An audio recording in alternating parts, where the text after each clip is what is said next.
Hello, everybody, and welcome to Roll the Die, our D&D podcast. I am here today with my buddy Ben. Hello, Ben. Hello there. How's it going?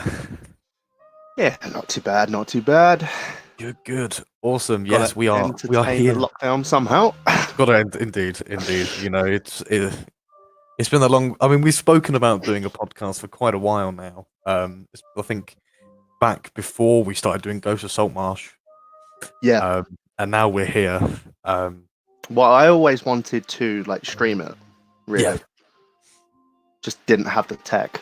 No, but we kind of have the tech now, which is awesome. We have the tech. For while we're in lockdown.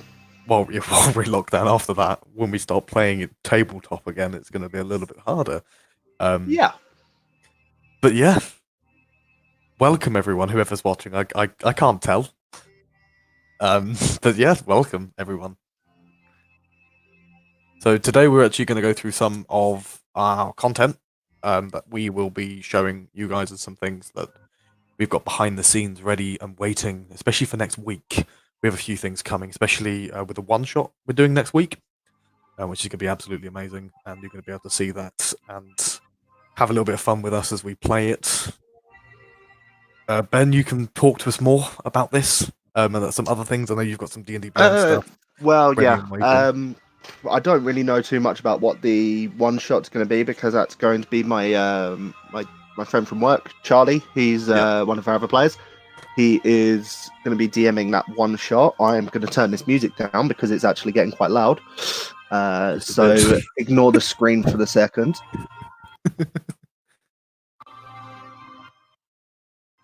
Awesome. There we go. Lovely. Also, thank you to Eliza for drawing us our lovely image that we have right here. Absolutely amazing. We got more coming as well. So. Oh my god, that is amazing!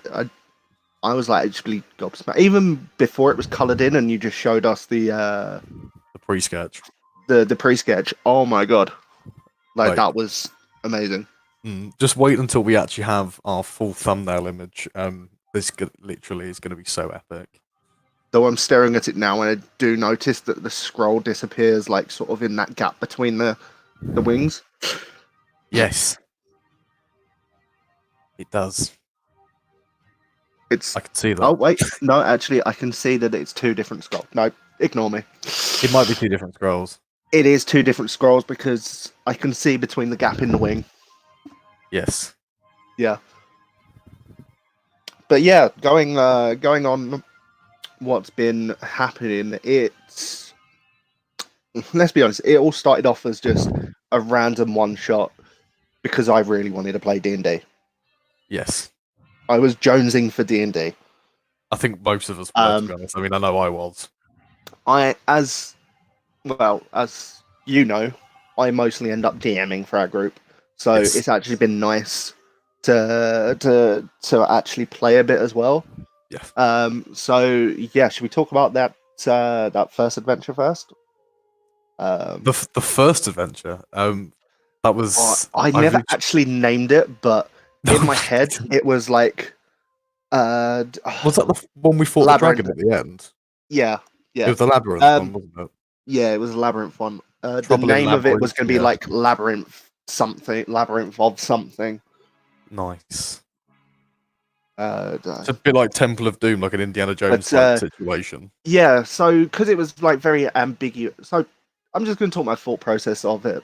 So originally we didn't actually have an idea on what realm we were setting it in. It was just good. It was just random. It was just a because I didn't think these characters were actually going to continue on. It was just completely random. I just said, yeah, just say Forgotten Realms.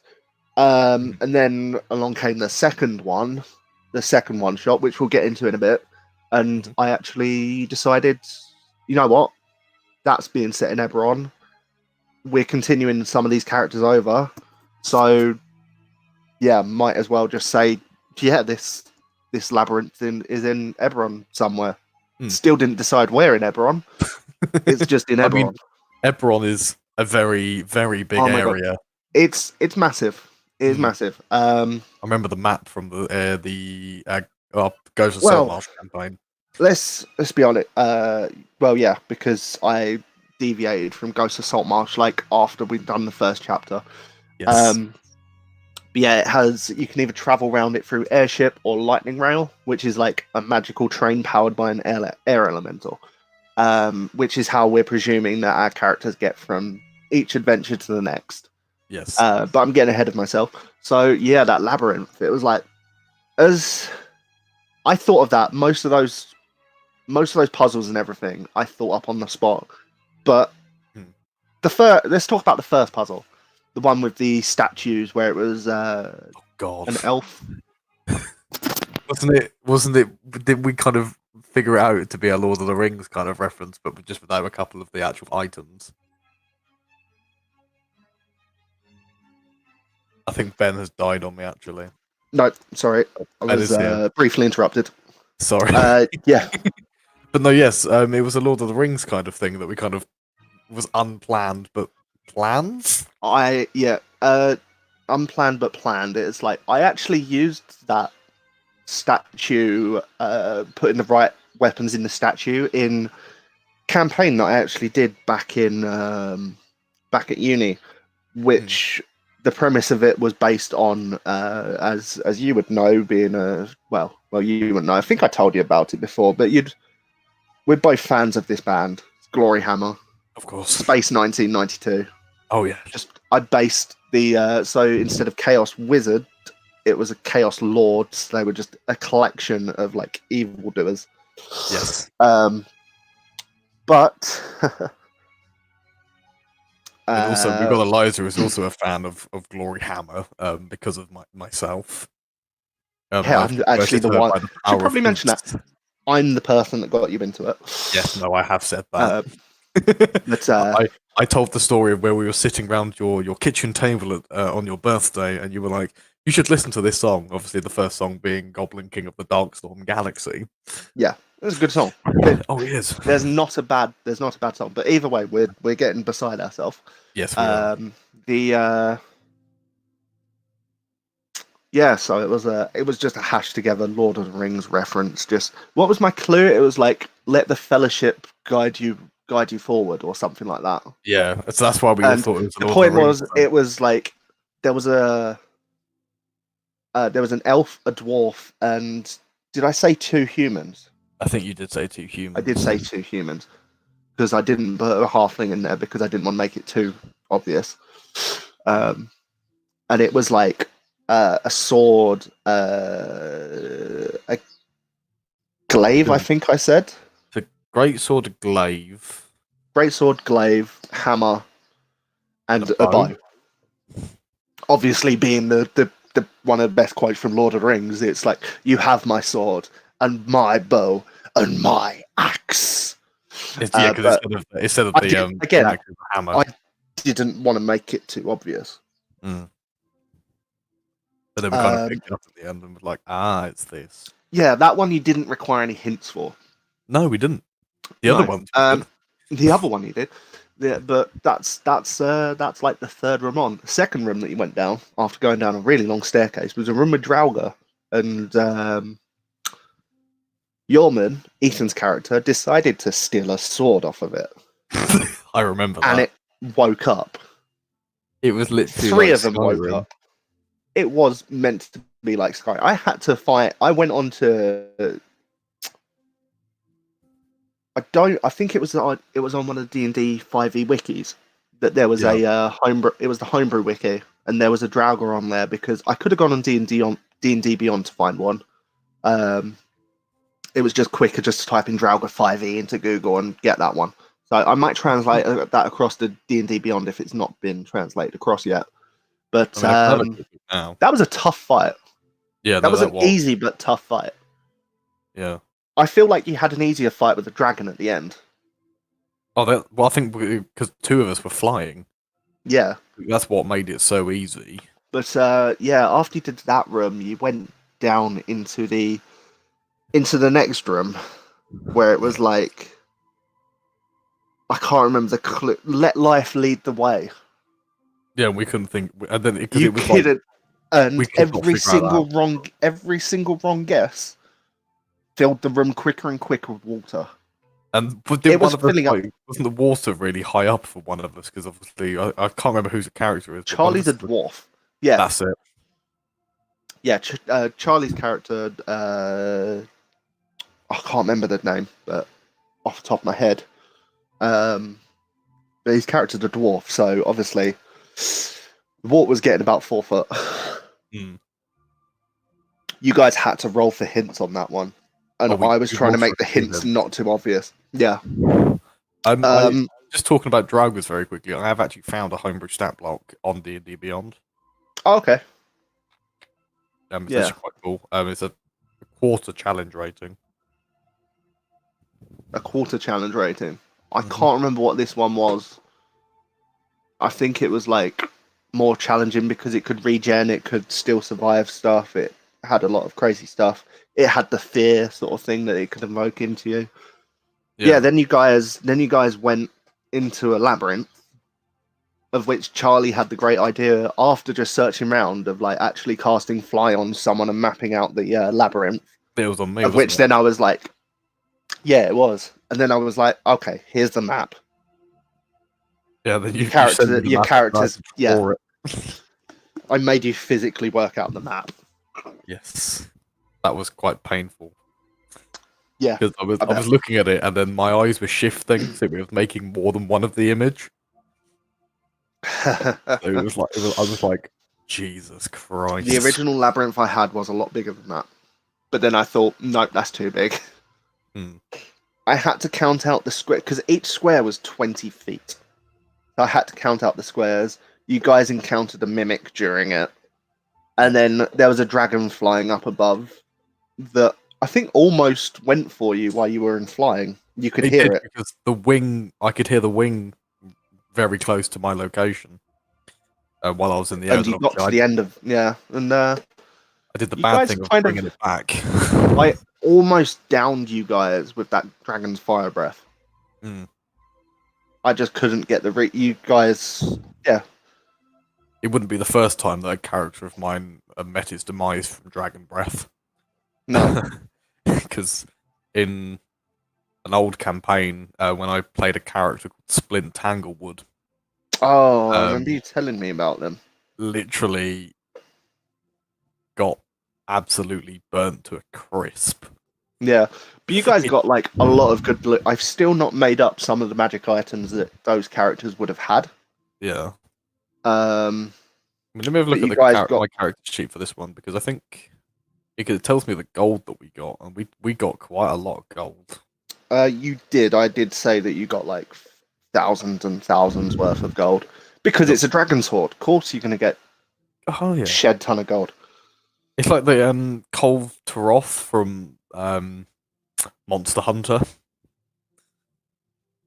You know, the Which one? siege Which that, Monster Hunter? Monster Hunter uh Worlds. yeah, Monster Hunter World. I've not gotten that far in that, so Oh, it's not actually one in the campaign. It's like a siege that you have to do when you're a bit higher level. yeah, I've not gone. I've not played it that much. Mm. Oh yeah, because we got platinum as well from that as Yeah, well. I'm just looking at it here. I've got I just 120,000 found it gold. funny that Charlie took my my homebrew for one of our characters in the Saltmarsh campaign. All his characters have like the special trait of detect gold, and he Yeah, actually took the cantrip detect gold that I created for that. he did. So just so people know, the way I made detect gold is you can detect gold within I believe 30. You can detect gold in the room that you're in. Mhm. Doesn't matter how big it is. I The think it flip was side 30 foot. is your genitalia gets erect. Yes, that's the flip I think there's side. enough awkward silence there for that. Yeah, just a bit. I think that's it's pretty self-explanatory. It is. It What is. happens? He thought of it. The character that does it that has those characters in our campaigns. He's the one that thought of it. It was really funny. A lot of our main like tabletop campaigns end up being very memey. Like you have one traveling. We have a traveling merchant in it called Deep McPaul, which is a rip-off of Deadpool, basically. Yep. And he can break the fourth wall. So Yep. his shop is called the Fourth Wall Mart. He just keeps on appearing, but he originally started as a Star Wars Edge of the Empire Edge of character. Edge of the Empire character, who I had to be careful of what I said because we agreed that anything the DM says, his character would hear.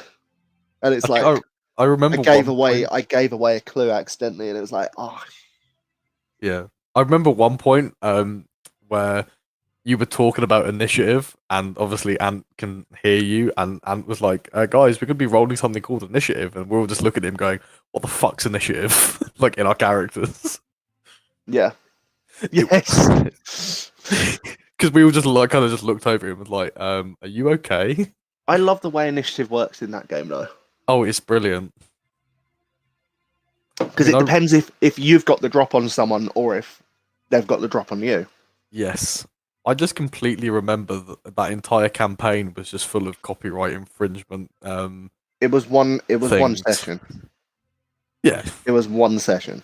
Which I would love to go back for. It was a session. I'd probably start it again, but actually start something better because I actually had ideas. But when we eventually get back to it. Getting back on track to the one shots though. So after that one, 2 weeks passed, and Reese, one of our other friends, who played Sanchez, the Dragonborn in his thing was maximum Sanchez, which is maximum effort from Deadpool. Yes, we like to rip off Deadpool a lot. Yeah, we really do. It's Deadpool. He's the greatest character of all time. I mean, do you remember that one session where I would give him the award of GOAT, greatest of all time. I remember one session I literally was like, I would like to initiate maximum effort and just rolled every one of my dice. Yeah.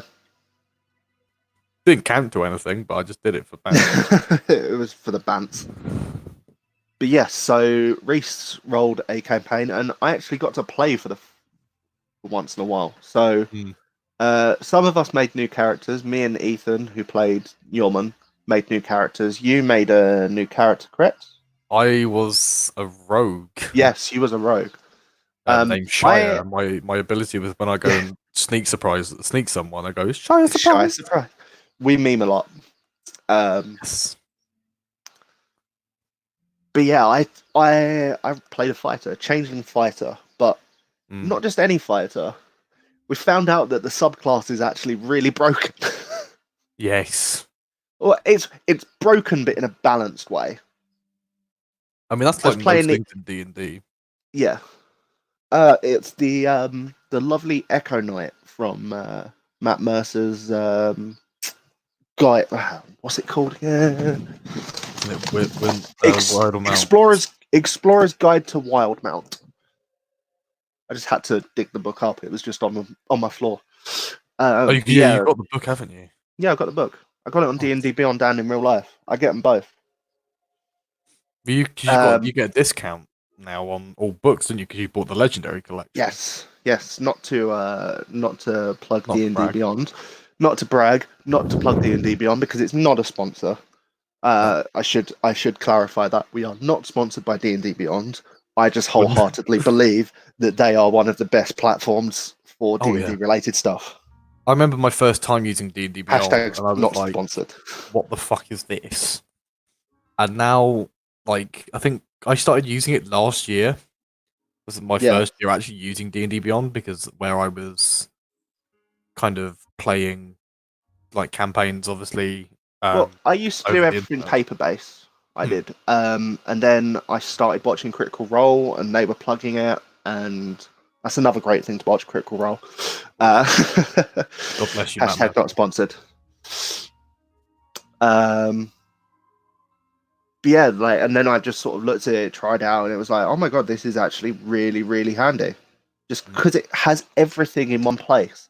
You don't Yeah. have to dig through all the books to find everything. You can literally just press the search bar at the top, like so, and type in goblin, Thinking off the spot. and then it brings up like you got the stat block for the top result there. You got like everything. You got it as a race because some books give it as a race and blah blah blah. But yeah, like it just makes life easy. I think it's It also does. what's all quite fun about D&D Beyond, obviously, where we both have subscriptions, obviously, because we are both DMs for different Yes. things. We also do have access to some of the alpha and beta um, tools Oh that yeah. are being added to D&D Um. Beyond at the moment. We actually have recently updated. We have a dice roller now for our character sheets and also a combat tracker. The counter builder, I believe, has been in for a little while, but the combat tracker now implements through the encounter builder. So you build the encounter and then run it through initiative. Yeah. You So roll in some white dice. let's bring up a character. Let's bring up Vasali. Yeah, that's one of your Let's bring up characters Vasali. one shots. One of my many characters. I have tons of characters, but that's because I find it easier to create NPCs using the character builder like this. Because it's easier, especially if even if they're ones you're not going to come into combat with. It's good to know how would they react if they were player character. How would they be built if they were player characters? That's how I built my NPCs. But beforehand, all of these numbers were blacked out. But now, let's say I want to attack with Demon Bane. I got a +12 to hit. That's another crazy thing. I'm like +12 to You hit. rolled a 10. So I rolled a 10. That was almost a 17. It's 22. I'm probably hitting them. So And then it's like most things do hit. 1d8 +10. Yes. It's like 18 damage. Yes. But yeah, that's crazy bit about that. I've not got any encounters built, but it's in beta. I think they've released this to public beta. I do have the encounter builders are in public beta. It's the combat trackers that aren't. They're only in alpha for anyone with a subscription at the moment. I do actually have some encounters built over on my side. Let me just pull them up. And I've got them here. I got some here. If you were to, what you can do, if you edit the encounter, I've got some random ones made up. So I was going to show you something actually really cool. Because you're showing really random characters. If you quickly click edit, yep, and then where it says manage characters, yeah. you can click on preset and find one shots. Oh, okay. We can load Can our you characters choose in. which characters?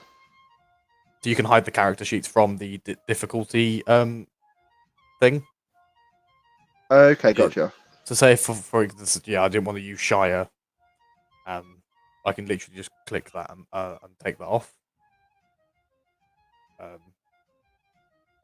Which is fun enough. And then it adds them to it. And it adds it straight into it. And then if you run the encounter, we show up. Okay. Then like let's say 10. Or I mean, I can do an initiative roll for you if you want. 21. 7. Auto roll. Initiative. This is totally not a sponsor. Then you just press start and it just does. So you just press start and it literally launches it all together. Michael introduced this to me yesterday. Yes. Literally just yesterday. Like 12 hours ago, I was introducing you to this software. Oh, you could take a survey for it. Oh. You can. Yeah, because obviously, combat where we're tracker. testing the actual systems, we basically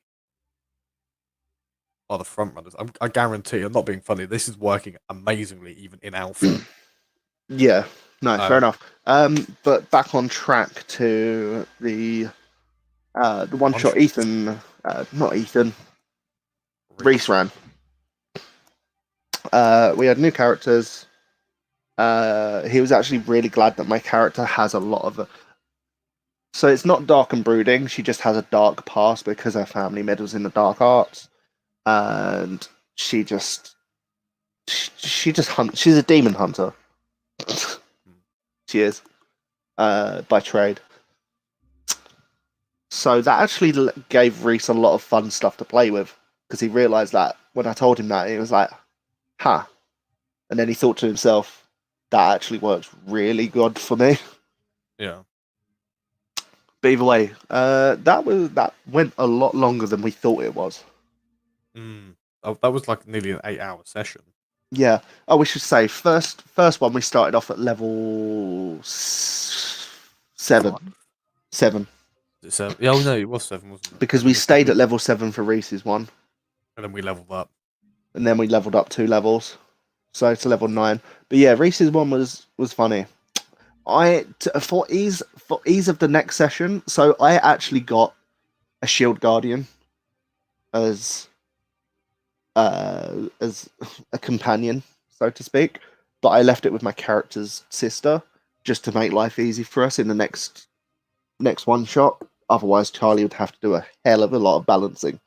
Oh yeah, because that thing is literally like it auto regenerates. Yeah. Yeah. Then the next one, all I know is it's going to be set in the Demon Wastes, and we're going to be tackling a demon fortress or something. It's demonized.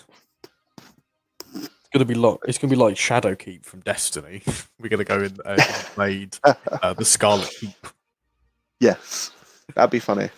And then after that, I have some ideas. So that might be. So next week is the one that we're doing with Charlie. Yes. Might be the week after. Might be the week after that. Will be the one that I have planned. Still planning a lot of bits of it, but it's going to be set on the Lightning Rail in Eberron, solely in the Lightning Rail. And I'm torn between. Well, I'm probably going to do it as mix up of both, but like Murder on the Orient Express mixed with like a train heist or something. I have an idea on what enemies I'm going to include, but that's going to be hush hush. Secret. Yeah. Secret. You've got to hold PM some stuff. secrets. Oh, of course. Have you got anything planned for? I mean, any one shots, Eberron style one shots. I mean, obviously, for me, writing one shots is an absolute nightmare. Where I literally have like a crap ton of writer's block in my head, so sometimes it's really hard for me to kind of sit down and try and write something. Fair. I just make it up on the spot.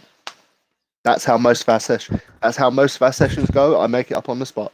That tower I made up on the spot. Well, that tower actually in our main Eberron campaign, Ghost of Saltmarsh / Eberron campaign. Yes. Did I say it was a golden color? Didn't I? Yes. Well, that was based on a Avatar song called "Welcome to Avatar Country." Okay. Brilliant. You should listen to the song. It's a good song. I heard it played live. Amazing live. Nice. Just amazing. They're just an amazing band. Full stop. But hashtag not sponsored. But yeah, no, they're very, very interesting. That is. Yeah, I just make stuff up on the spot. I have a rough idea, but I found that being too structured doesn't work as a DM. Like you want some structure, but you don't want too much. Because obviously you don't want to feel like you're guiding your players through your story. It's everyone's story. It's a bit like in Reese's one shot that we did at my house. Yes.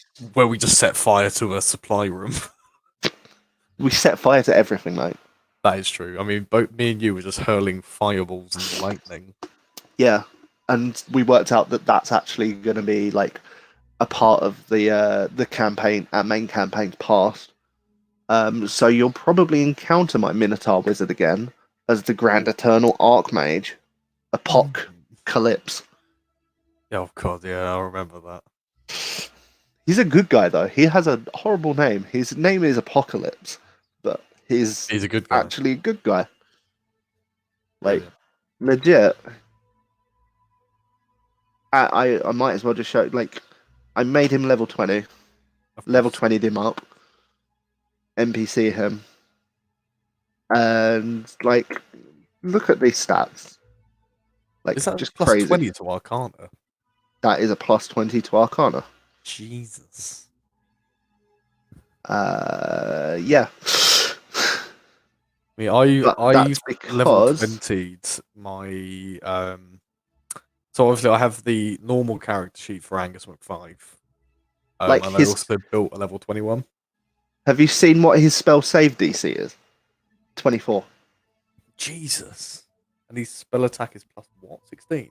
Plus 16. Modifier of 8. Blimey.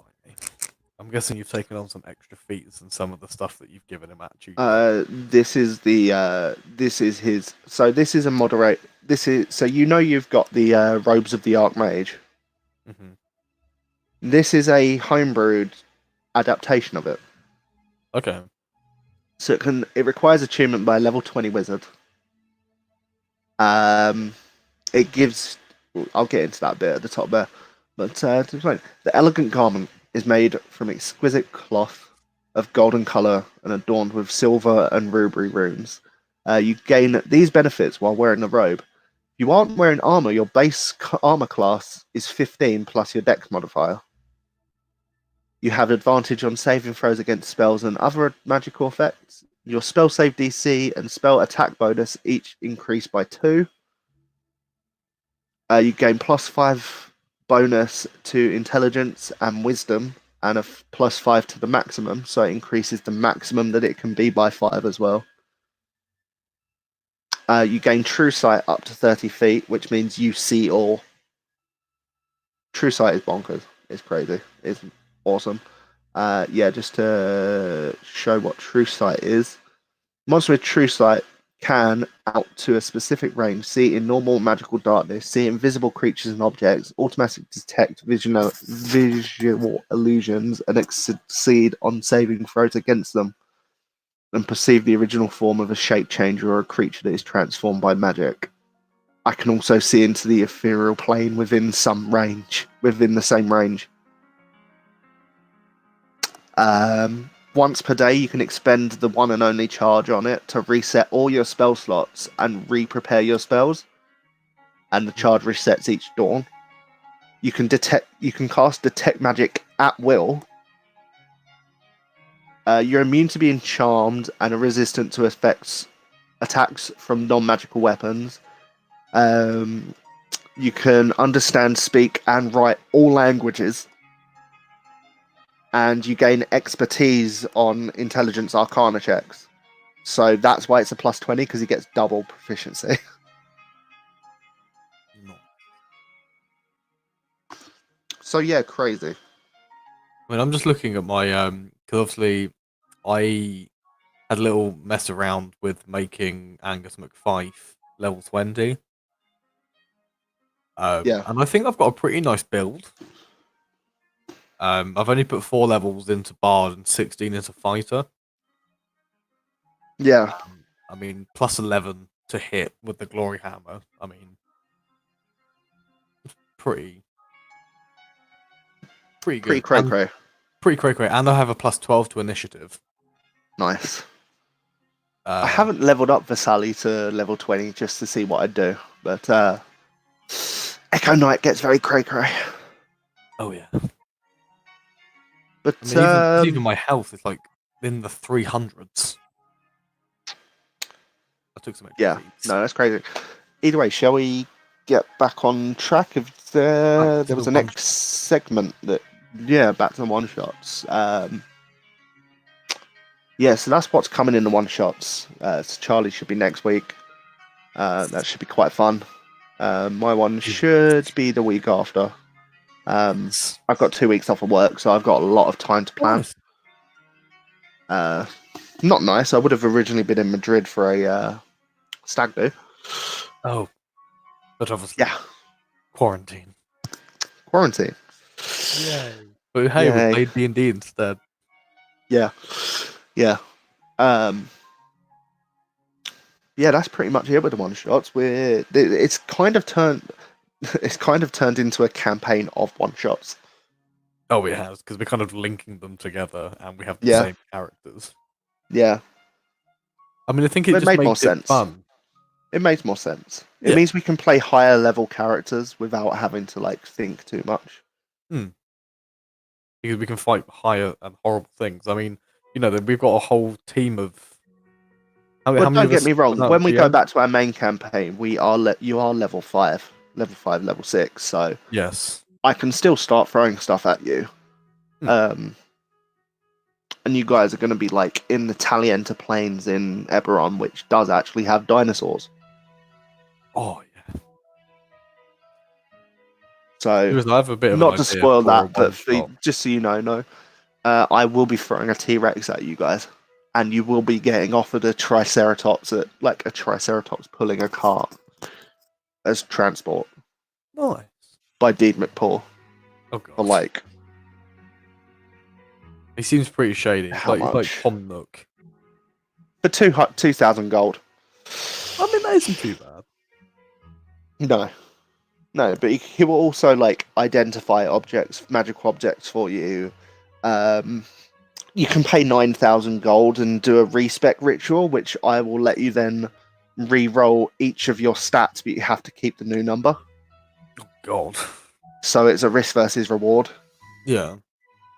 So if you roll low, so like you can't even choose which stat goes in which. You start with strength, then dexterity, then wisdom, then in constitution, and in wisdom. I said that twice. Intelligence, Yes. then charisma. Yeah. So if you have 9,000 gold and you want to respec and take that risk, you can also choose which ones that you re-roll. So like you can just re-roll like strength, dex, Yeah. and charisma. Say, um, but yeah. If you want to bear with me a moment, I need to get something out of the oven. So Okay. um, I will be back in a sec. No problem. Want to just keep talking about stuff? Sure. I mean, I don't even know where I can come in with this because there's many things that I could. I mean, I was planning on something as a Yeah, one just shot. start talking about, I guess, the next I'll just start segment of talking. what we're going on about that we're going to be doing. Yes. I mean, we've kind of obviously touched on a lot of the previous um, one shots that we've done before actually kind of setting up this podcast. So I mean, what's coming up is going to be absolutely amazing for you guys and for us because we're going to have a lot of fun because D&D is such amazing. Like you have so much creativity with D&D and like, it's kind of one of those things that you can just sit down and just start playing once you have a character. I mean, it doesn't take long to create a character at all. Like I can create one in 5 minutes if I really wanted to. Like, it's absolutely awesome. And so coming up as well, I mean, just with those kind of one shots as well, and then maybe even hopefully seeing us through in a campaign as well with the podcast, it's going to be awesome. And hopefully soon as well, you'll be able to meet the rest of the team. We'll also be able to see us because that will be something that obviously a lot of people will probably want from us to actually see us and see us playing and our reactions and whatnot. So it's gonna be something to look forward to, especially in the coming weeks if we are still in lockdown by then, because it seems that it's never ending for us. And we could be here for yonks. I'm quickly just going to actually flick over to my screen. Um, I'm not sure why, but I can do many things on my screen. So just flick over to my one Here we are. Here is Angus McFife the 13th at level 20. But I'm gonna quickly just come back onto just the main menu of D&D Beyond. Because even like just kind of going through some of this, I mean, absolutely, like you got new player guides, there's like quarantine resources, so like even if you guys wanted to play D&D and you don't have content, you can come in here and there's some free content in here for everyone. So there's Frozen Sick, there's a little sample adventure there, something for the Critical Role, Dragon of Ice by Peak, which is an awesome starting campaign for new players and especially new DMs as well. It's something quite fun. I mean, I know I've played it, so I can vouch for it. If so, yes, Eliza, it is a fancy, very fancy. No, D&D Beyond is a very fun tool to be using. And I believe I did hear the sound of Ben returning. That was the sound of a door slamming, and I wasn't expecting it to because the wind. Very windy Brilliant. today. Brilliant. I mean, because I can't tell. I have curtains shut. I have nothing. There's no light coming into the room right now. Apart from I what's coming from have my my window open, and Is I've it got white? light blaring in. It's yeah, it's overcast out there. Ah, okay. Because I mean, according to our lovely, even according to the weather forecast, it actually does say that it is quite cloudy. Well, it was meant to cool down this week. Yeah, that is true.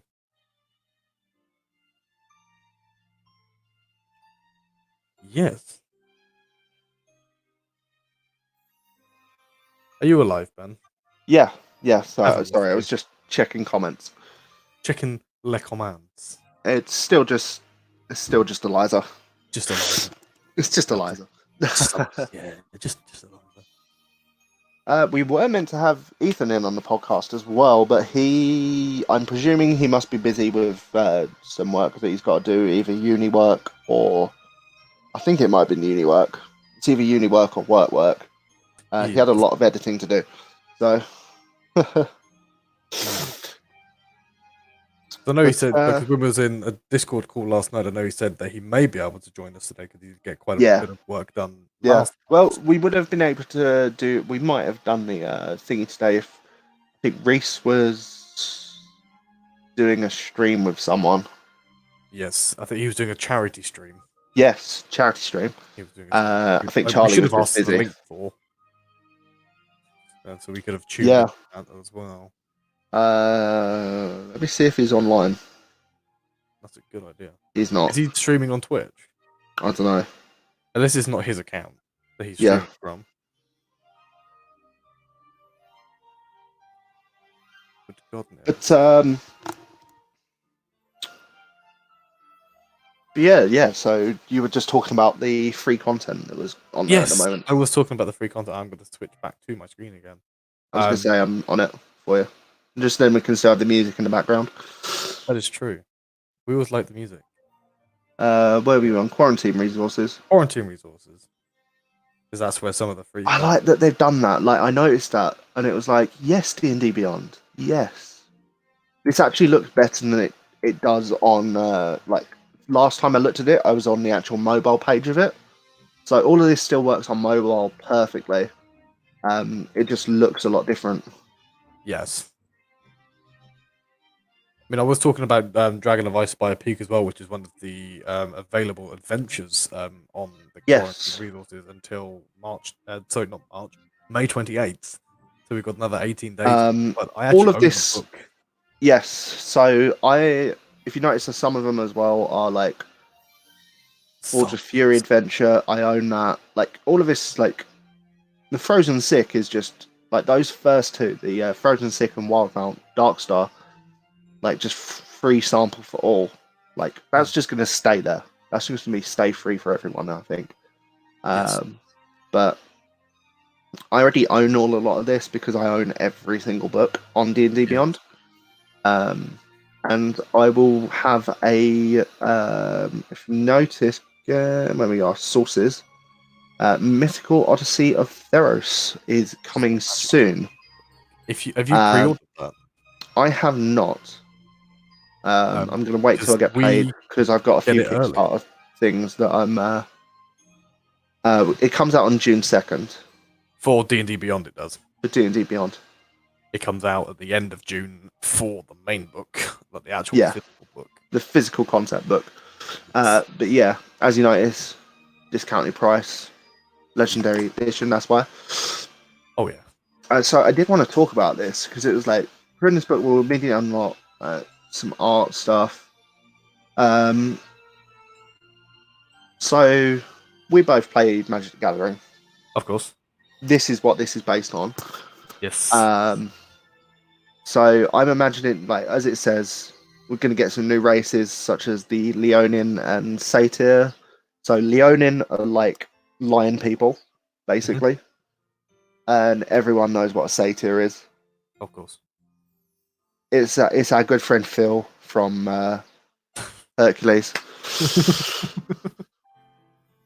And if you don't get that reference, go watch Hercules right now. Yes. Please do. It's a good film. Can't go wrong with Disney. No. Especially if you have Disney Plus. Do you have Disney Plus? I do have Disney Plus. I might borrow your logins. Go for it. But I think yeah, Ant's it's on it as well. including new subclasses. So looks like there's going to be a new Bard subclass because there's a College of Eloquence, Yes. and The Oath looks of like Heroism. a new Paladin Paladin. class for the Oath of Heroism. Wield god weapons that set your character apart from normal mortal. So I imagine they're going to have like the Whip of Erebos, Spear of Heliod, the Bident of Thassa, Perforos's Hammer, and Nylea's Bow. Yeah. Which are their main five gods. They're sort of the five chief gods in the Theros pantheon because they represent each single color in the Magic the Gathering color pie. Yep. So white, black, red, green, blue. And then you've got the other gods like Ironis and Crufix, which I don't believe have weapons, but they're dual colors. So I imagine they're going to be coming up in it somewhere as well. I'm really excited for the book because the previous book from them on whatchamacallit on Magic the Gathering stuff was the Guildmaster's Guide to Ravnica. Ravnica, Yes. it's one of the best places, best planes in Magic the Gathering. One of the most memorable, like that, Dominaria, Theros. Tarkir, I'd really like to play I started about a year after Tarkir happened, so I'd really like to. I don't have that experience of playing that. What Yeah, I did, it's I literally just it's just so much. clicked on Guildmaster's Guide to Ravnica, and I completely forgot because obviously you're sharing content.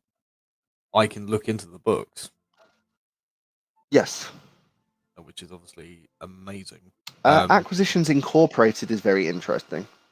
I've So not Acquisitions looked at Incorporated is based on a set of streams that are done by Penny Arcade, which Will Wheaton is actually a part of. Nice. Basically, it's a business. It's just business. Like you run as the name shows, Acquisitions Incorporated. Dungeon crawling has literally become, instead of being a guild, it's a business. Right. And there's literally like a corporate side of it and everything. Adventuring is no longer just sort of a thing. It is literally a business. I need to read a lot more depth into it, but it's something that I'd be very interested in trying to run. I mean, it could be something that we can either implement during other things as well. Obviously, Yeah, like most things have like guilds and whatnot. Like within the cities, I think Waterdeep is a really good example of this. Obviously, yeah. they have like Waterdeep different just has guilds. so much. Even if I just bring up the what was it? Waterdeep Dragon Heist. Yeah. It just has just so much information just on Waterdeep. Mm. Especially because also I do own the both the Waterdeep books as well. Yeah, same. I have the big books. They are very big. Yeah. Dungeon Again, of the Mad Waterdeep. Mage is about the Water. same size as the Monster Manual. Yeah. See, Dungeons of the Mad Mage is like it's the sequel to it, but Mm. it kind of works like Tales of the Yawning Portal as well. Like you could just pick and choose you could just pick and choose bits from it to do. Yeah. Um, People rate it a lot of players and DMs rate it quite low, down on sort of like good content in terms of adventures. But Dragon Heist is one of the greatest adventures ever made, and I think that's because they had a lot of collaborative effort. Um, like Matt Mercer helped build it. Mm. Um, I can't remember who was the other person that helped build it, but I can't remember either.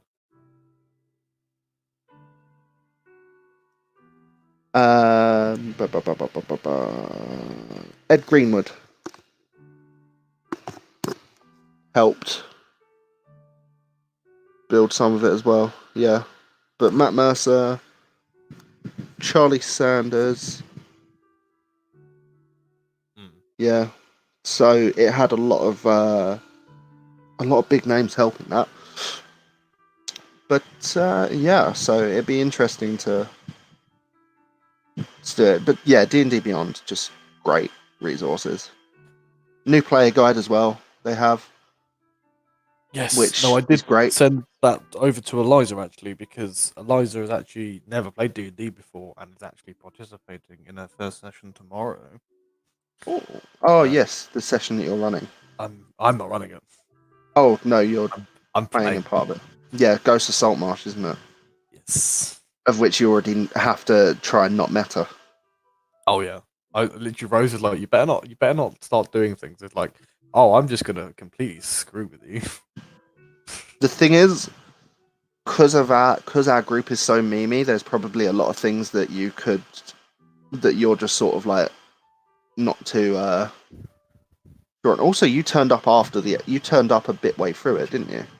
I You weren't turned there up. from the start. No, I was there from start of Saltmarsh because I remember the house.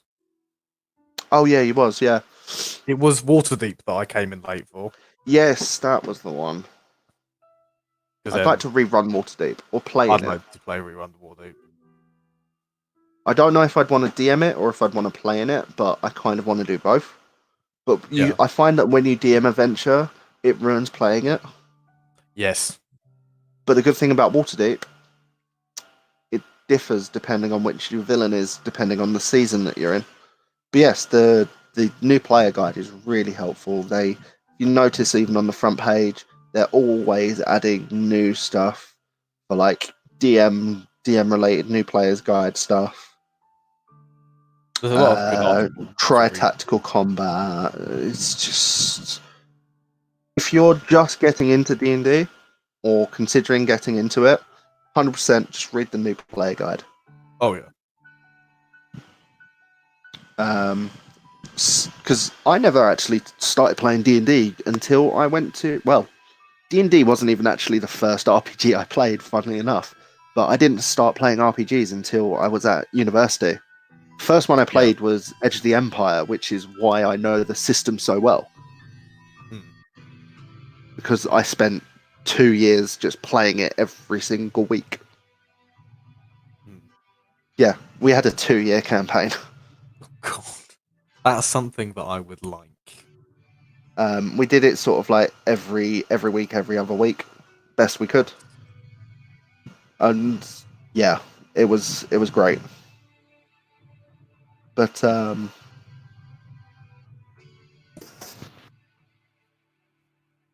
I'm just currently going through all D&D Beyond and just downloading a load of the images, like some of the maps from the source books.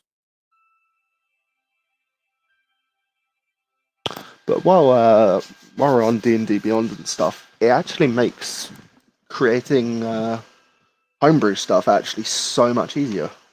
Oh yeah. It does. Let's take, for example, like, let's roll into the next segment, which I wanted to actually cover was, I just wanted to, so I already have this idea for a magic item. I just need to workshop it. So, my thought process is, do you remember the Nintendo Power Glove? Yes. At least how it looks like. It's going to look like that, and it's going to control 3 floating orbs that are like companions that can attack. So, but it's creating though. I don't know if I need to create each of those creatures separately, or if I create them as a collective, because they each could have their own HP. Yeah. But I can see. the glove itself summons these orbs, and then they can also help fight for you. Like one uses fire damage, one uses frost damage, one uses lightning damage. Yeah. But it's just workshopping that into the Yeah, creatures I can see themselves. the difficulties from that. 'Cause obviously, that's like a wide spectrum. Like we're going on this, create a monster, create from scratch.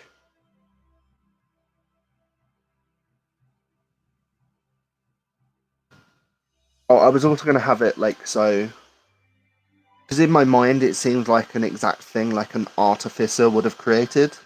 Mm. So, for the time being, placeholder name artificer orb. 1.0. Gonna be a construct subtype.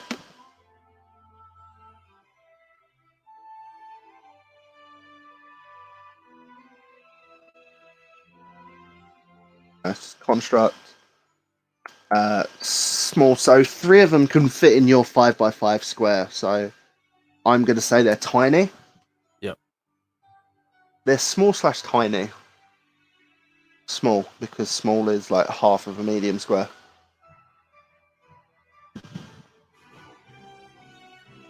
They're unaligned. But their challenge rating, that's the bit that they don't have any spell casting. Yeah, there's just so much that you can do in this homebrew stuff that this is going to take me a while to create. But Oh yeah. like, I can't even think about how. Be right back. No worries. So yeah, like talking. Obviously, Ben was talking about actually creating homebrew items. Um, having it actually built in with D&D Beyond is absolutely amazing because you can actually publish it as well to the wider community, but then also you can implement it to your character sheets within excuse me, within actually combining the character with a campaign and then adding it in, and then obviously that gives access to any other Right, players that are within the campaign I'm to back. add that homebrew item in. Welcome back, Ben. I was basically just saying about when like creating a homebrew item, you can like the best thing about having it on D&D Beyond is that you can literally just implement it straight to your character sheet, and especially Yeah. also if you're On the flip using side, there's some like if you see a homebrew something on something else on another on like DM's Guild and it's not on D&D Beyond, you got to try and implement into it yes, if you want to use D&D Beyond. That's the only limitation from D&D Beyond to Paper Magic is Paper Magic. You can see it and just jot it down, yes, print it off, jot it down, boom. D&D Beyond, you do have to thing it. oh yeah, I know Reese has created some homebrew monsters from his bit, so if he was here, I'd definitely be able to help him on that. Any thoughts on like the challenge? Because they're just meant to be small little orbs that are meant to just. The only thing they can do is attack. challenge rating 1 or 2 maybe. Yeah, because you're not going to face them. No, That they would be like part of your thingy. They wouldn't have a melee attack. Their action would literally just be a ranged attack. yeah.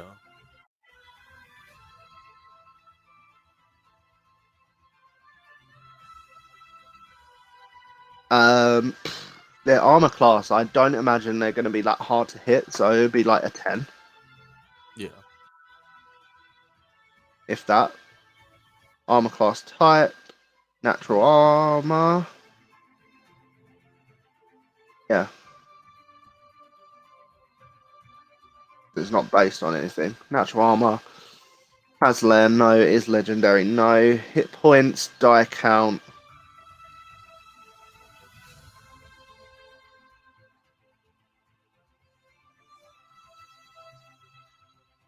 I imagine the hit points are like 2d6, of which then, Yeah. what's the average hit point? Uh, 2d6. Their constitution score is probably like a strength score. I'm not imagining is that high because they're not going to be able to actually like do anything strength related. I'll probably make it a 10, make it neutral. yeah. Dexterity score, they're probably quite mobile, so I'd probably make that a 15. Mm. Especially for like their ranged attacks. Charisma score, they have like 0. They're floating orbs. They're not going to have any charisma.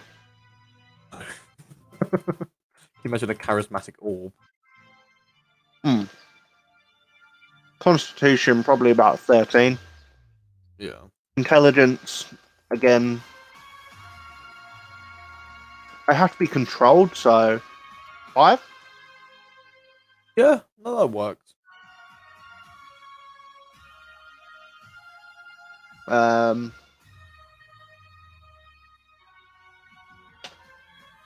the hit points modifier would be a +2, +1. I see Dex. I don't think. I think Dex would be 16 actually.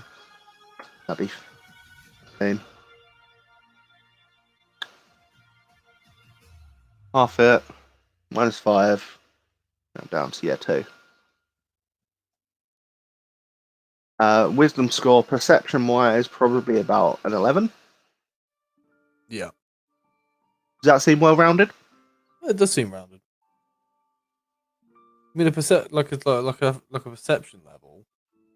Yeah. If you think about like when you have a character that has a passive perception, it usually ranges between 10 and 13 to 15, depending on Yeah. what like kind of class they are and what like what kind of feats and like their scores, like the ability scores are. Imagine their only saving throw proficiency is probably Dex and Con. Mhm.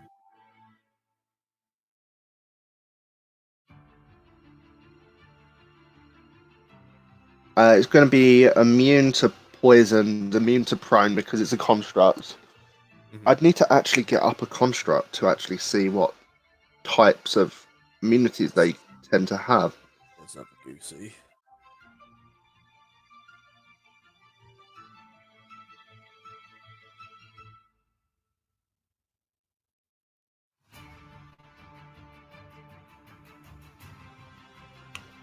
Let's go for like the Yeah, I'm having a look Shield here. Guardian. Right, so let's have a look at the Shield Guardian. I'm looking this up on my phone because it's easier. Yeah, no, Charmed, I've got it pulled up exhaustion, here. poison, paralyzed. Mhm. Charmed. Oh, hate that it just brings that up. No.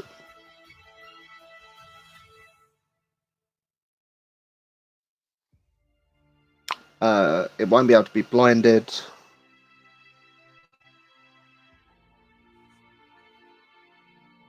Exhaustion. Charmed, Frightened. frightened, paralyzed, and poisoned. Uh, damage immunities, poison.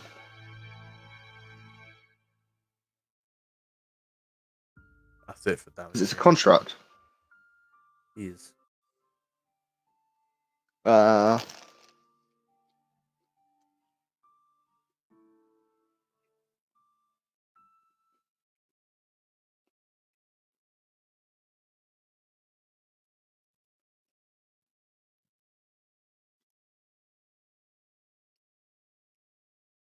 Probably its only action is probably going to be a ranged attack.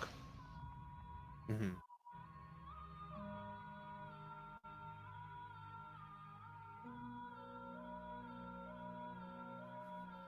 So if Dex is 16, its 2 hit is +3. +3? 8. Yeah. Halve it, -5. Yeah. Mm-hmm.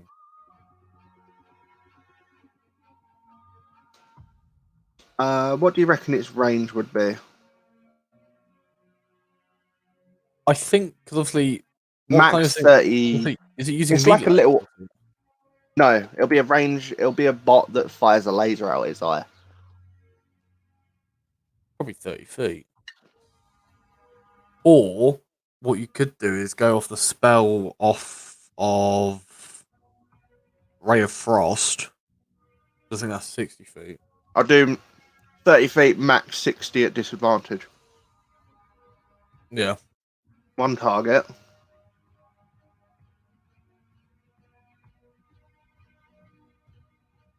And let's make it a D6. 2d6 plus. You always do 2d6 plus 2 if you wanted to put a plus modifier to it. Well, the 2 hit is +3, so it's 2d6 +3. I'll make this one fire damage for the starters. So 2d6 +3, what's the average roll? I mean, do you want me to quickly just roll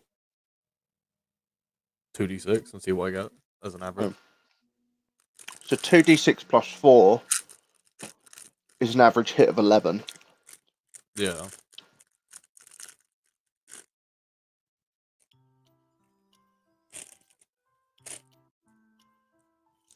just gonna roll 2d6. I actually got 6 on that.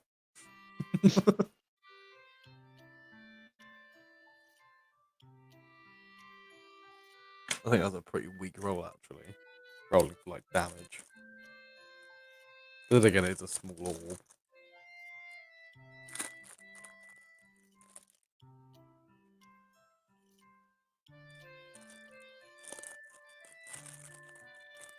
The average roll is about 4.5. So +3. Yeah. Yeah, because 1d6 is an average of 3.5. Mm-hmm.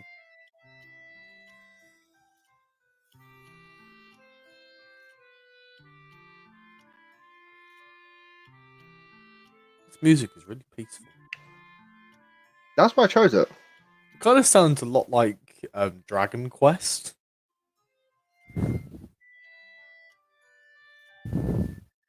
Fair. Yeah, it has that kind of vibe. Average dice roll calculator. Dice calculator.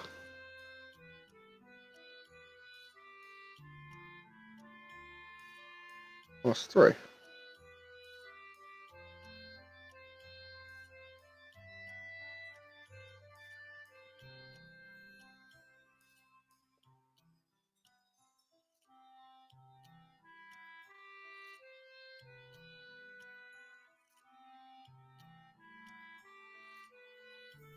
I'm just casually just swaying my arms.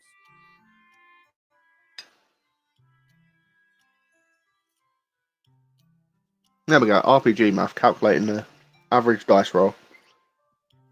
Oh, there's a just scrolling through Facebook Average and I found dice roll. there's like a soundboard for fantasy things. Oh, nice.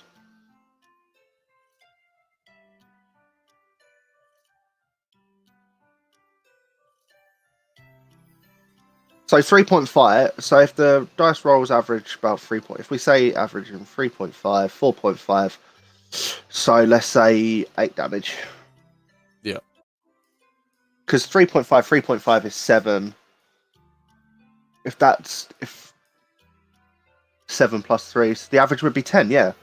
Because it's 3.5 plus 3.5, which is an average of, because you add the you have an average of getting that on one die, an average of getting that on the next die. 3.5, 3.5, so 7 plus 4 for the Shield Guardian. That plus in that 4 on the top makes 11, which is the average. So it's an average hit of 10. Yeah.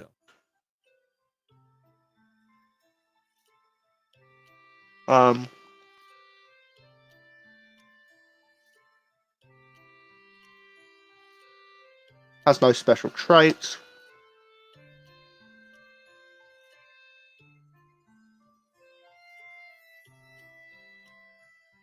Has no reactions. Has no legendary actions.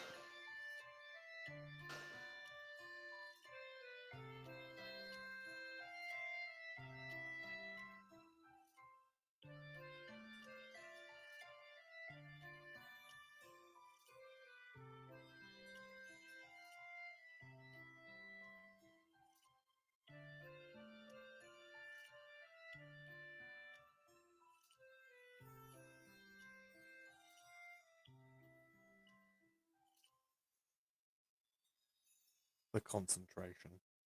Controlled by... Yeah, sorry.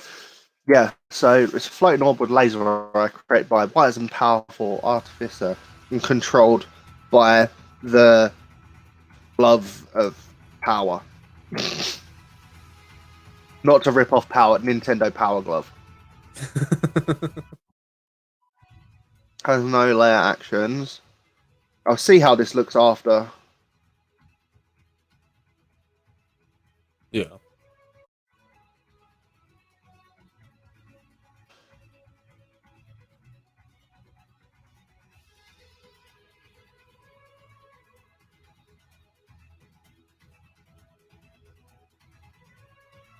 This is where I actually need a picture. Lepinak.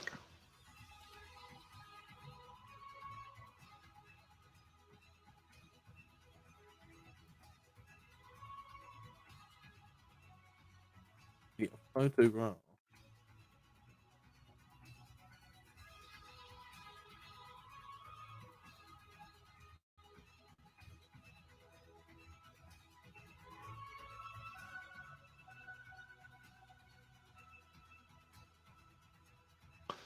Well, let's be honest.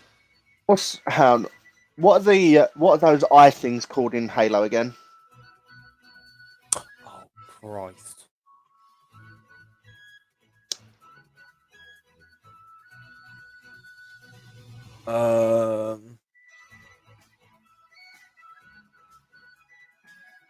Doing Halo Reach, weren't they? 343 Guilty Spark.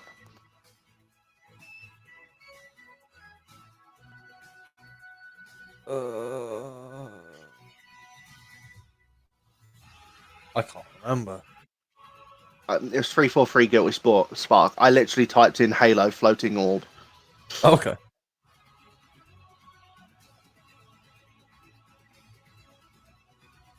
There we go, guys. We just created a rough shell out of a monster. We very quickly built one. Hell yeah. And this is where you go in more detail. Oh, it must be at least one. Okay, Charisma's 1. Average hit points 2d6 plus 2. Then the average hit points is 10. 9. That's low for the hit points. No, it's meant to be a floating orb. It's not meant to be like... They're meant to be fragile. Because you can resummon them. Yeah.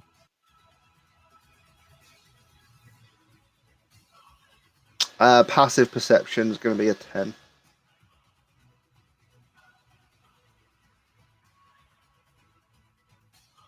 Now let me do it.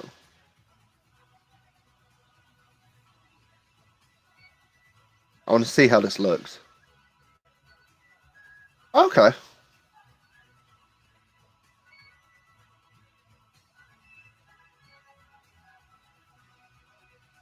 That doesn't look too bad. Does not look too bad. That music timed really well with getting. I also felt very. That that music just then felt very Lion King-y. It did.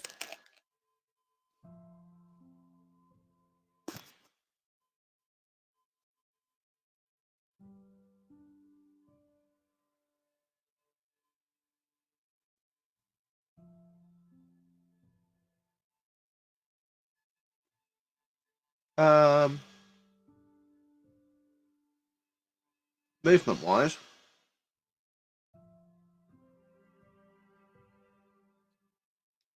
flyer, 20 feet. How many feet for flying? 20? Yeah. That's the only movement it can do. Yes. Senses, I imagine it would have dark vision. It would have dark vision. Oh yeah. Probably up to 60 feet. It's a robot. Yeah. And that's also its max range. Yeah.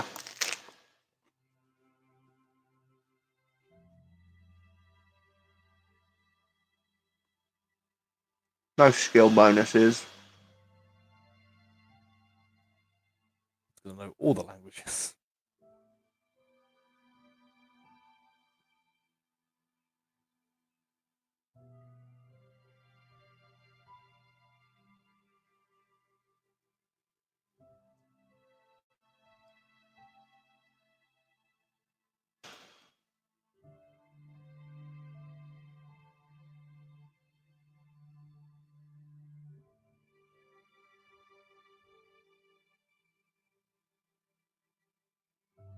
Obviously, because it has no freaking arms. Hmm. Life changes. Let's have a check. Let's have a look, see at it. Yeah. There we go. Understands and reads, but cannot write. Yeah. Makes sense. It makes. Go hit Discord in the background then. I think that was your Discord. Oh well. Why is it still showing E in layer actions? I got rid of that.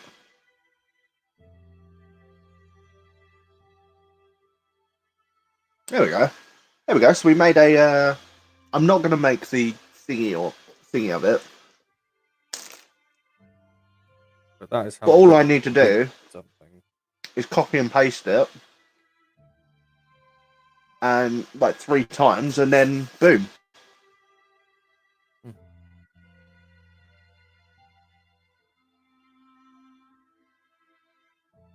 Hell yeah.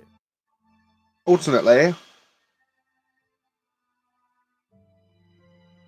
I say that there. I'll adjust it at a later date, but say that there's like 3 of them and stuff. But yeah, that's pretty much like making a making a monster on that. I won't create um a new one, but we'll take. Oh, the armor of Fife. Should we look at that one? It's Anyone? it's something that I'm currently operating in. I like if you got 2 edits of the Glory Hammer. One of them's yours, wasn't it? The other one was something that we found. No, one was one that I published, and one. Wow, it's actually had 11 views. I can't believe Flying Discus of Truth has had 135 views. And 2 people have added it to the collection. If that's what I'm looking at. Yeah. Nice.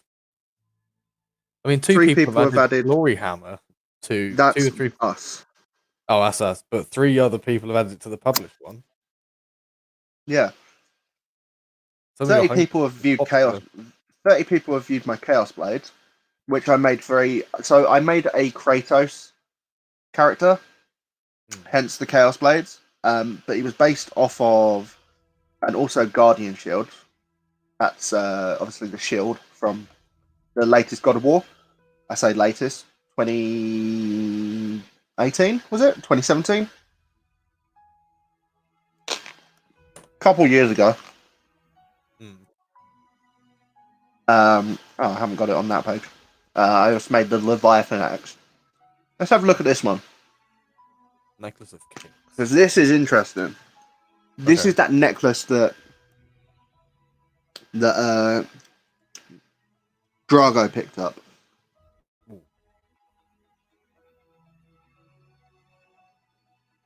So I'll go into the I can't even go into edit version of it because so this is what it looks like once it's published. Sorry, I'm trying to eat at the same time because I haven't had lunch. What are you eating? Homemade bread. Homemade soda bread. Ooh. That's what I got out of the oven. Not. So it's still warm. This weapon is home. Yeah. So this item is homebrewed completely. Took me a while to workshop it. I've workshopped it quite a bit with my mate Charlie at work, who will be in the next one, DMing. But it's a golden. So one of the characters picked up a golden necklace, and I have decided that the golden necklace is a pendant that is encrusted in 10 rubies. So on the pen, and it's in the shape of a smiling face. So you've got sort of like didn't mean to do that. So their nose, then the rest of them just make a smile. Just to be a bit memey. But you roll a D100. The low end of D100 are bad outcomes. And the high end are interestingly and good outcomes. So you roll a 0 to a 7. The dust of the ruby emits a wave of energy, and everyone within a 30-foot radius is teleported to a random plane. Then you roll a d20 and consult the table below this, which is that one. Okay. Which is the that's the pendant that's like the pendant of planar travel or whatever it's called. Plane shift pendant, whatever it's called. Next bit, if you roll a 8 to a 15. Dust of the ruby floats from your hand 10 feet in front of you and erupts in flame before turning into a Hezru that will immediately attack you. Oh. Just to show what a Hezru is. That's a Hezru. Oh, Christ. That's a Hezru. Damn. So one of them immediately forms from it and tries to attack you. 16 to 23. The dust of the ruby combusts in your hand, and you take 3d10 fire damage. Just straight up, no save. You just take 3d10 to fire damage. 24 to 31. The dust gets in your nose, and you begin to have a sneezing fit. Then you have disadvantage on the next 5 rolls. Because you're too busy sneezing. Yeah. 32 to 39. Dust disappears from existence as one of the rubies still left in the necklace shatters, removing 1 charge. So the dust disappears and it removes 1 of your charges. So if you roll between a 32 and a 39, basically you spent a charge to lose a charge. All right. So if it was your first time using it, you would only have 8 charges left instead of 9 charges left. On a 40 to 47, the dust irritates your nose as you sneeze. You breathe out fire in a 15-foot cone in a random direction. Roll a d8 to determine the direction. The DC for the saving throw equals 8 plus your Constitution modifier plus your proficiency modifier. The creature takes 4d6 on a failed save and half as much on a successful one. 48 to 55. The dust falls to the ground. No effect happens, but you looked cool doing it. No. Always got to look cool doing something good. Yeah, you just look cool doing it. 56 to 63. This is where it starts getting interesting. Because you're at the mid ground, this bit here. 40 to Not the high 63 ground. is actually the mid ground. No. And it's not over. It's not over, Anakin. I don't have Hello the there. high ground. Perfect. 56 to 63. The dust is absorbed by your skin. No effect happens, or so you think.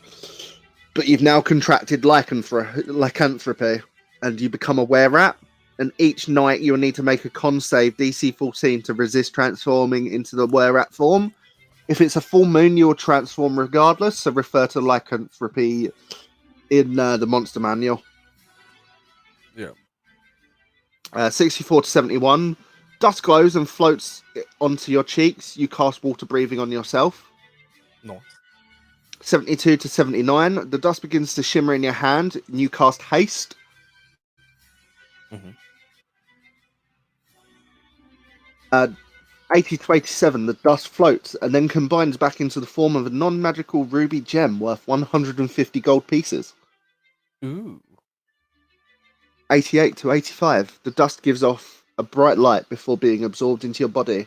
You gain advantage on 3 rolls of your choice, but this effect fades after a short or long rest or after 24 hours. So if you roll that and you don't have anything to roll against and you do a short or long rest, you lose all that. You lose the any extra rolls that you had. All right. And this is where it gets into. So the next 4 are ones that effects that just happen if you roll that specific number. So 96. So this is where it's getting into the big boy stuff. This is where it puts on its big boy pants. 96. The dust floats to 5 foot next to you and emits a bright light as it turns into a beast, DM's choice, of at most CR half and becomes your animal companion. Ooh. Thoughts? I mean, having an animal companion, always fun. Yeah. DM choice, CR half, so you can't go crazy on it. 97. The dust floats into the air, and then a burst of energy emits from you, and you cast Time Stop. Oh, yeah. And that's what Time Stop does, if anyone didn't know. So you briefly stopped. It's a 9th level spell. It's a 9th level spell, but you have a 1 in 100 chance of casting it. You briefly stop the flow of time for everyone but yourself. No time passes for other creatures, while you take 1d4 plus 1 turns in a row, during which you can use actions and move as normal. The effect of the spell ends if one of your actions you use during this period, or any effects that you create during this period, affects a creature other than you, or an object being worn or carried by someone other than you. In addition, the spell ends if you move to a place more than 1,000 feet from the location where you cast it. So you can't attack stuff while you're. If you attack stuff, you immediately start time again. But you could use it to heal yourself, Nice. which is crazy. Yeah. Next. Oh, Oh, damn. Halo 2 anniversary is coming to PC next week. yes, it is. It is. I saw that. 98. The dust floats into the air, then into your chest. The next time you are hit to 0 hit points, instead you go to 1 hit point and are knocked prone, but the effect wears off after 24 hours. And then the most ultimate of results is 99. The dust floats from your hand and gives off a radiant glow. The gods of the universe speak to you, and you may ask them one question of which they answer truthfully. Basically, you get to ask a DM one question, and they can't lie to you, which is crazy. That can be quite powerful. Yeah. Why do you think there's a 1 in 100 chance of casting it? of getting that effect. But knowing Anthony, Mr. God, Good Rolls, he'd get it. yeah. But you have a 1 in 100 chance to do it. There's only 10 gems. So the odds are slim. But yeah.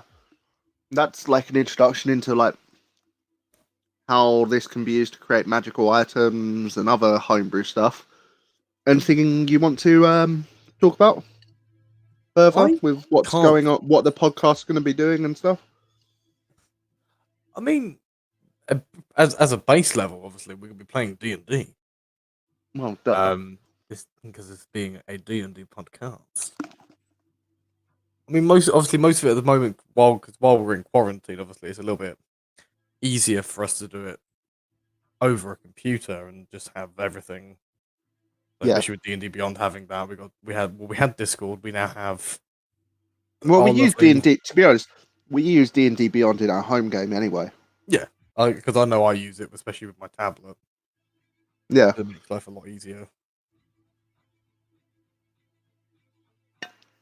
And then obviously, well, we were using Discord. Obviously, now that we have the podcast, we will now be using StreamYard as our resident software, which is working absolutely amazingly. Yeah, sounds playing in the background flawlessly as well. I can't hear that anymore. Can you not? I don't know if it's because it's gone quiet. It's like a quiet part, but I can't hear it. It has gone to a quietish part. That's probably why. Right, I can turn it up a little. I just don't want to put it up too loud. Otherwise, I can't hear anything. I can hear it. They're very minuscule. That's because it is quite minuscule. This is where it gets to a really loud bit, and we just go, "Oh fuck!"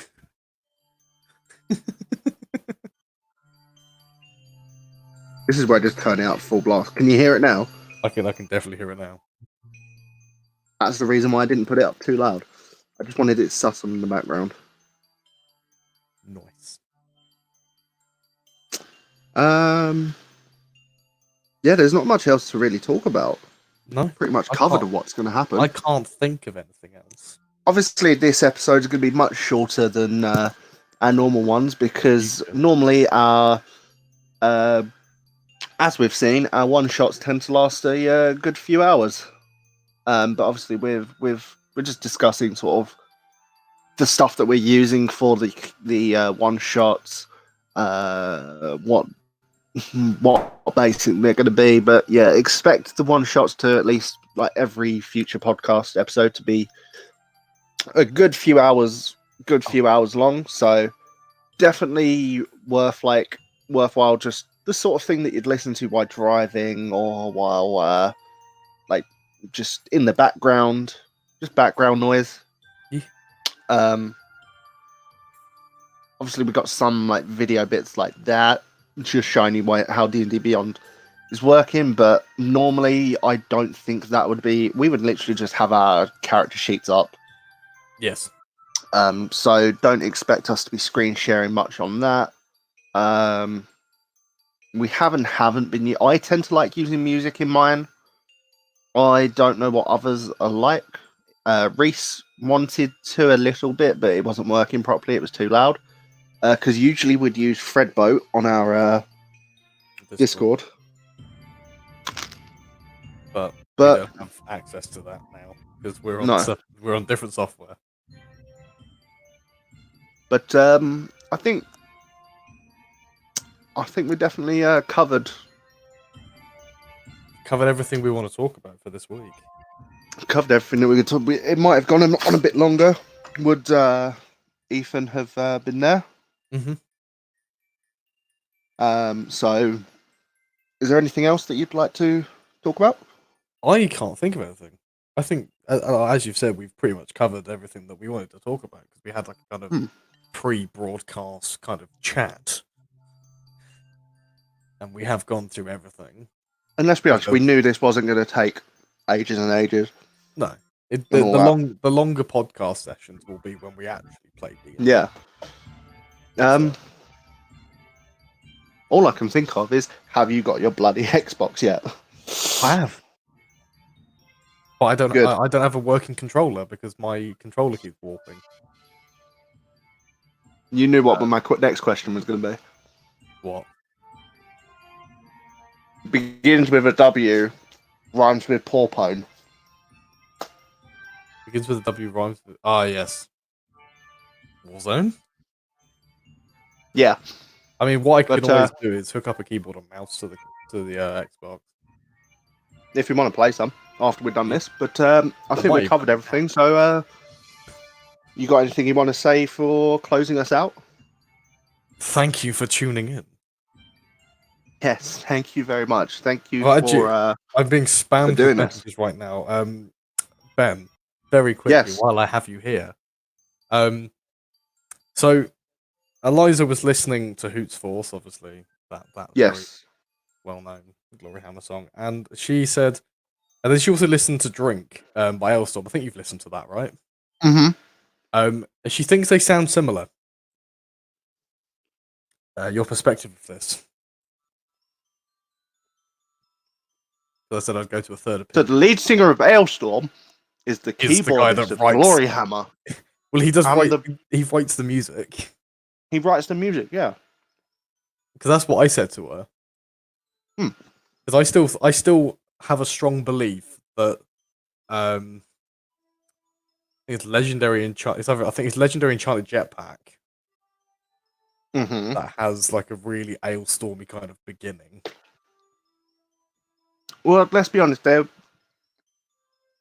include one of the guys he's in both bands, so Mhm. it's gonna sound very similar usually. Yeah. But yeah, while you got me there, any other questions you had? No. Any sort of like DME questions that you had, or like homebrewy stuff that you had? To be honest, most of it I can just find on D&D Beyond because I mean I've been homebrewing a few. I've been I've been homebrewing. Like my friend who's running the session tomorrow, has been homebrewing a few items, and I've been like helping her do it. So Nice. literally, I've just been making sure that it isn't too Yeah. freaking OP. It's very so when you are doing homebrew items, working out how the modifiers work is very hit and miss. You really do have to like test it out. So I always create like I never publish, I never share with community. I always like leave it personal so I can just keep editing. Especially because I just share with the campaigns. So it took me about 20 minutes to work out how to do some bits right one time, especially with your armor. Oh That yeah, my armor of armor's Fife. a nightmare. Armor of Fife and Glory Hammer took a while to try and like work out the ins and outs of doing it.